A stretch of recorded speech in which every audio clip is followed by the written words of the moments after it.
শাকিব খানকে খোঁচা দিয়ে ফেসবুকে একই লিখলেন অপু বিশ্বাস।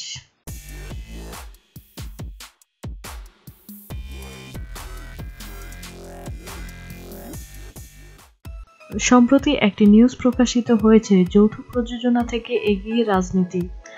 এই পোস্টটি অপু তার সামাজিক যোগাযোগের মাধ্যম ফেসবুকে শেয়ার করে ক্যাপশনে লিখেছেন, যৌথ প্রযোজনা থেকে এগিয়ে রাজনীতি। যাদের মনে শেষ কয়েক মাসে অনেক প্রশ্ন জেগেছিল, আশা করি তারাই উত্তরটা পেয়ে গেছেন। আজকে অনেক কিছুর প্রমাণ হয়ে গেছে। যদিও গত কয়েক মাস আগ থেকেই শাকিব খান যৌথ প্রযোজনা সিনেমা নিয়ে বহু বিতর্কে জড়িয়ে গেছেন এবং বর্তমানে শাকিব খান যৌথ প্রযোজনায় অনেকগুলো সিনেমায় কাজ করছেন। এই যৌথ প্রযোজনায় আন্দোলন করতে গিয়ে শাকিব খান চলচ্চিত্র থেকে অবাঞ্ছিত হয়েছেন। চলচ্চিত্র পরিবার শাকিব খানকে বয়কট করেছে।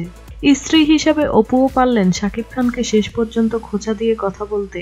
2017 সালের ঈদুল ফিতরে মুক্তি পেয়েছে 3টি ছবি, যৌথ প্রযোজনার নবাব, বস 2 ও দেশীয় প্রযোজনার রাজনীতি। প্রথম সপ্তাহে 40টি হল পেলেও পঞ্চম সপ্তাহে এসে বাকি 2টি ছবিকে ছাড়িয়ে গেছে রাজনীতি। ছবিটির পরিচালক বুলবুল বিশ্বাস জানালেন, 21শে জুলাই থেকে 50টি হলে ছবিটি চলছে। এর মধ্যে অধিকাংশ হলে দ্বিতীয় ও তৃতীয় সপ্তাহ পার করেছে। এদিকে পঞ্চম সপ্তাহে নবাব চলছে 49টি হলে, বস 2 দখলে রয়েছে 25টি হল। রাজনীতির প্রধান চরিত্রে অভিনয় করেছেন শাকিব খান, অপু বিশ্বাস ও আনিসুর রহমান মিলন।